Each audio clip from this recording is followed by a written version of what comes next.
Rooted in Style. For those of you new here, I'm Melanie. I know we all love to show off our houseplant collections looking so great, but if you have a decent sized collection, you're probably like me and have a few plants that are struggling. And it's okay, you're not the only one. You guys may be surprised about some of my plants that are struggling here since they're considered beginner friendly, but I'll discuss why I'm struggling with them, if I think they're salvageable, and I guess what I plan to do about them moving forward. But before I get started, I want to talk to you guys a little bit about my tea today. This is Sirocco tea. The one I'm having is green tea, but they have various other flavors. And I had this for the first time when I went to Switzerland. I like this tea, but the samples that I have are from my hotel because it's really expensive, which is quite unfortunate. It's 18 francs for 15 bags, which is like 22, 23 US dollars. But at least I can enjoy some of the samples I got from my hotel. Anyway, enough about tea. Let's get to the plants. So the first plant I'm going to talk about is typically considered an easy house plant, and I'm sure many of you guys have this plant. It is a pothos. So this one in particular is a neon pothos. That's why it's so darn bright. Anyway, this plant I've had for 3 years, and you know, it just grew so incredibly slow for me, and it loved to drop its leaves. And it got to the point where I had this ugly looking leggy plant that the strands were maybe about a foot or 2 feet long, but you know, hardly any leaves. So I decided to chop it up, and I have it propagating in water now, and that's working very, very well. And so this is definitely a salvageable plant. I think the reason why it really wasn't growing well for me was because I have limited light, and I knew that these plants could tolerate less light, and it therefore was probably not getting enough light. And then watering was always an issue. I always waited for the plant to get wilty and tell me that it was thirsty. And I think it's better not to be reactive to your plant's needs, but to give your plant their needs as you go. So I think that in general, I just kept this plant too stressed out for it to thrive. And that's why I'm considering maybe just keeping it as a water propagation moving forward. It's already starting to grow. You can see new growth up top, which I hate to say is almost more than it was giving me before.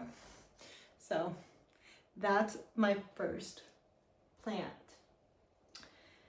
The second one that is also considered an easy beginner plant is my Peace Lily. This is another one that most of you probably have at home. And if you're not sure what it is, it's one of those ones that has these types of flowers.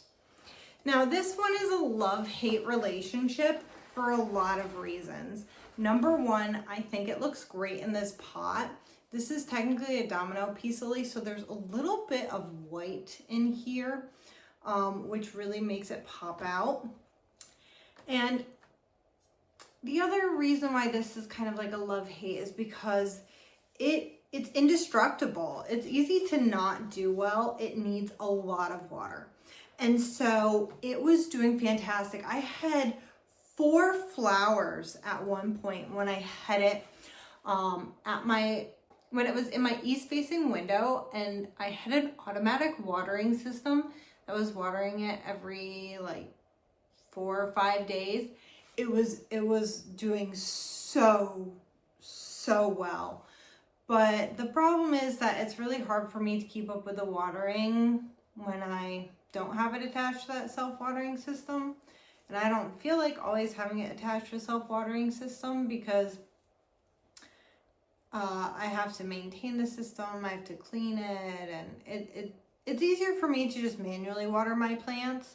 So right now the problem is that it's dried out one too many times, and you can see it's looking wilty, so it probably, yeah, it needs water right now. So that is why it's not doing well. But this one is also definitely a recoverable plant. I just need to water it more frequently and give it enough light. Here is my next plant that is not doing well, and you can see the lovely yellowing leaves. This is my Birdsnest Anthurium. It is the second one of these that I've gotten. The first one had fungus gnats early on in my plant career, and I didn't feel like dealing with fungus gnats, so don't hate me, but I threw it out. This one has never done that well for me, to be completely honest. And in the year I've had it, it put out one leaf. My other one that had fungus gnats was putting out leaves like one leaf a month. This is a full year, and it's a small leaf when you compare. I had repotted this because I noticed that it was leaning, and I noticed a lot of root rot. And I think the problem at that time was my inconsistent watering. I think I was so afraid of it getting fungus gnats like my previous one that I was underwatering it, and then I get dry root rot. So dry root rot is when you don't water your plant enough and then the roots get kind of desiccated, and then you water it and they just rot. So I had problems with that, and I replanted it into this planter, which is not clear, and I'll be honest, I've struggled a bit with the watering, but now I'm starting to see that perhaps I did some major damage with the yellowing of obviously this leaf, and it doesn't show up that well on the camera, but this leaf is also yellowing, and so is this one. So I think, frankly, with the amount of yellowing of the leaves and the fact that this plant has just never done that well in my care, I think it's time to say goodbye to this plant. Is it recoverable?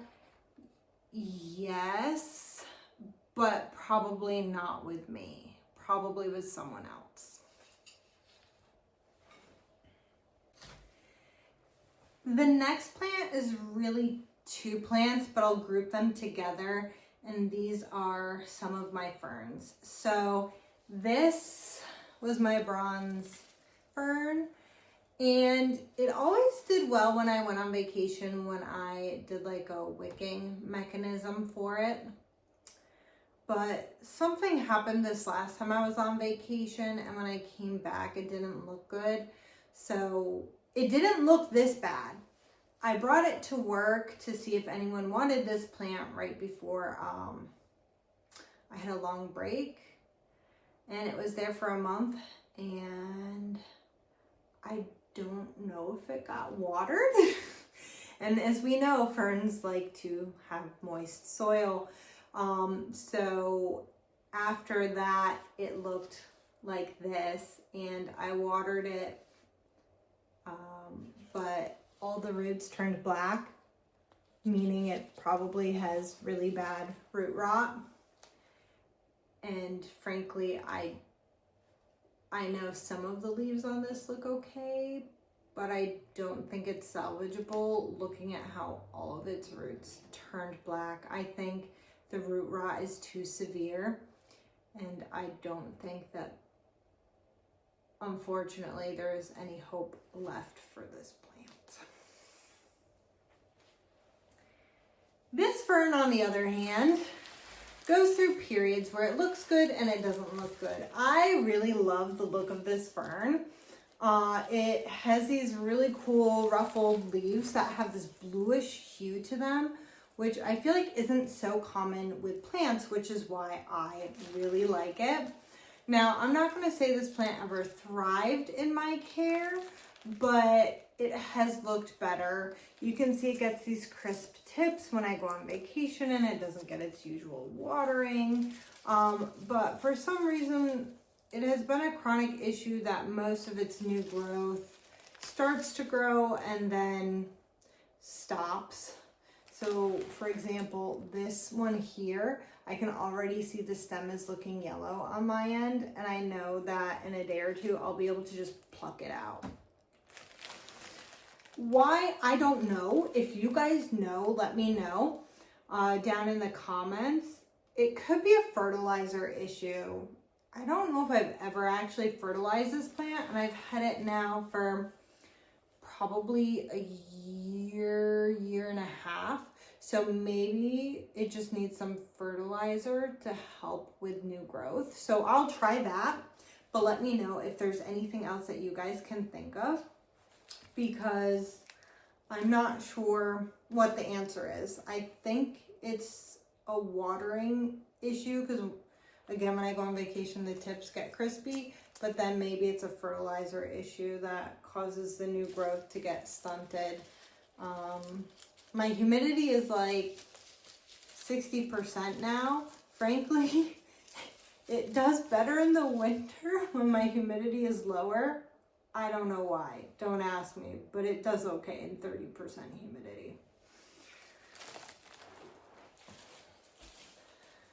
My last plant is one that I can just never, ever, ever keep alive when I go on vacation. Let me move things around so I can show you, because it is taller than the others. So I may have just recorded a full segment on this plant and it didn't even record. Anyway, this is my false Aralia plant, and she has seen much, much better days. As you can tell, there is a lot of empty space. This plant should look almost like a bush. It should have tons of leaves. As you can see, this whole side pretty much has no leaves. I have full sticks here that have no leaves, but they are not dead. They can grow back some leaves. The problem with this plant, this is the second one of these plants that I've had. They are very, very, very particular about their watering. They cannot be underwatered at all, but they easily get fungus gnats if you overwater them. So the struggles that I've had are when I go on vacation, I set up an automatic watering system for this plant. I have come back to crazy fungus gnat infestations because it's been overwatered. And then, you know, with the automatic watering machines, you can easily see how much water it needs. I can decrease that. And when I do, it loses all of its leaves. So I just can't find a happy medium with this plant. I truly can't. And so I think because of that, this plant is not a good fit for me. The other thing is it really needs highlight. It loved when it was outside this summer and it put out all this new growth on the bottom. So the cool thing about this plant and why it's not a total loss is because it will push out new growth at the nodes. So for example, with this stick, again, there's no leaves, but you can see some green here and here coming out even here. Each of these nodes is trying to push out some new leaves. And you can see what that looks like here. You see all the new growth here and here. So this plant, it will recover if you underwater it, but the problem is that I still go on vacations and it hasn't ever fully recovered. I tried to give it away and see if anyone wants it, but no one wanted this plant. So I don't have anyone who is gonna love it enough to rehab it and take good care of it. So I will try to keep it alive, but I don't think it's gonna make it in my care, unfortunately. And then another funny thing, so as I was bringing it into work to see if anyone wanted it. Someone told me that it looks like weed. I think since it lost a lot of its leaves, it maybe does kind of have that type of look, which I didn't even realize. But I guess it kind of does. But I promise when it's nice and full, it doesn't look like weed. Well, I don't know about you guys, but I'm almost done with my tea. And those were the plants that I am seriously struggling with. Some more so than others, as you could see. Let me know if you have any recommendations for me, and let me know if you guys are struggling with any plants down in the comments section. I hope you guys enjoyed this video, and I hope you guys had something great to sip on while you watched it. Until next time, happy planting and stay rooted in style. Don't forget to subscribe to my channel and hit that thumbs up button if you liked this video.